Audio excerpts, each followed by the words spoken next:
Doctor Mohammad Yunus এই মুহূর্তে new ইয়র্কের জাতিসংঘের ব্যস্ত সময় কাটাচ্ছেন।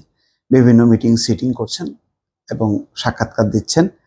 এই ফাঁকে একটা দুর্ঘটনা ঘটেছে এবং সেটি নিয়ে সামাজিক যোগাযোগ মাধ্যম গণমাধ্যমে হইচই হচ্ছে। জাহিন রাজিন নামে এক তরুণ একটি গুরুত্বপূর্ণ অনুষ্ঠানে তিনি প্রবেশ করেছেন এবং সেটি প্রথমে অনেকেরই খেয়াল করেনি বা চোখে পড়েনি, পরে এটি চোখে পড়েছে এবং এটি নিয়ে এখন রীতিমতো ব্যাখ্যা বিশ্লেষণ চলছে। কে এই জাহিন রাজিন, তিনি কিভাবে প্রবেশ করলেন এবং একেবারেই মঞ্চে দেখা যাচ্ছে যে ডক্টর ইউনূস এবং বিল ক্লিনটন তার মাঝখানে তিনি দাঁড়িয়ে আছেন। তো এই বিপত্তির ব্যাপারে এখন ব্যাখ্যা বিশ্লেষণ চলছে, খবরও হচ্ছে।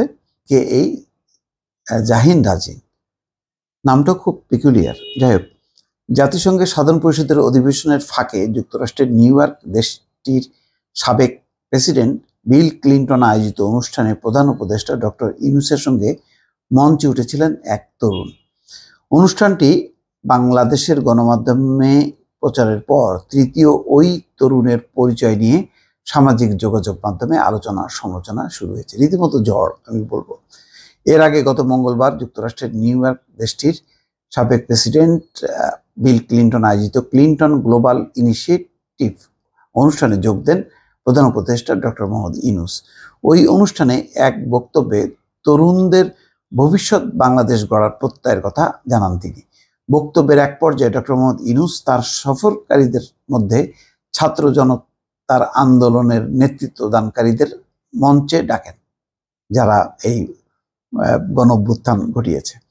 এ সময় বৈষম্য বিরোধী ছাত্র আন্দোলনের নেতা, ঢাকা বিশ্ববিদ্যালয়ের শিক্ষার্থী ও বর্তমান তার বিশেষ সহকারী মাহফুজ আলম, ব্র্যাক বিশ্ববিদ্যালয়ের শিক্ষার্থী আয়েশা সিদ্দিকা তিথি এবং অপর এক তরুণ মঞ্চে ওঠেন।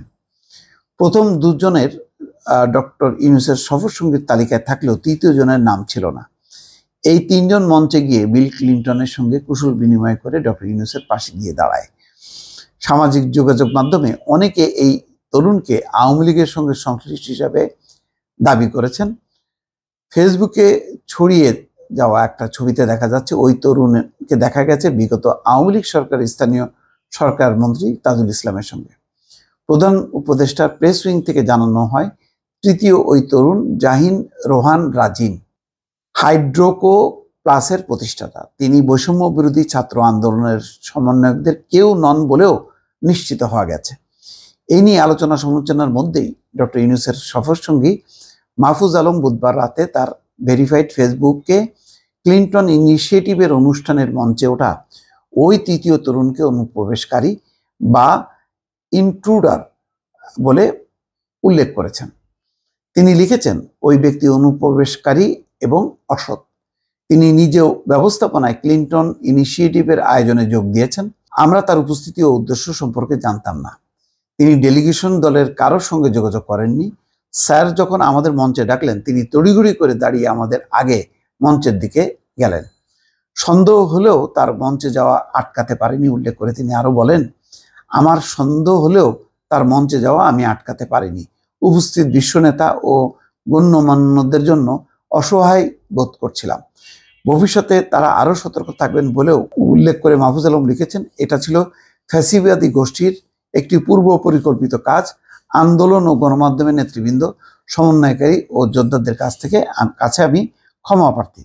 তো এই ব্যাপারে সেও তার বক্তব্য দিয়েছে, বলেছে যে তিনি বুঝে উঠতে পারেননি, তিনি তার মতন করে গেছেন। তিনি অবশ্য বলেননি যে তিনি এই মানে বৈষম্য বিরোধী ছাত্র আন্দোলনের কোনো সমন্বয়ক। একটা ভুল বুঝাবুঝির একটি পরিস্থিতি তৈরি হয়েছে, এই জন্য তিনি ক্ষমাও চেয়েছেন। কিন্তু পুরো বিষয়টি এটা খুবই মানে একটা বিভ্রান্ত এবং ডক্টর ইউনূস বিভ্রান্ত হয়েছে, যারা দেখেছে তারা বিভ্রান্ত হয়েছে। এটা বলা যায় একটা ছোটোখাটো দুর্ঘটনা, যা নিয়ে এখন আলোচনা সমালোচনা চলছে। দর্শক ভালো থাকবেন, আল্লাহ হাফেজ।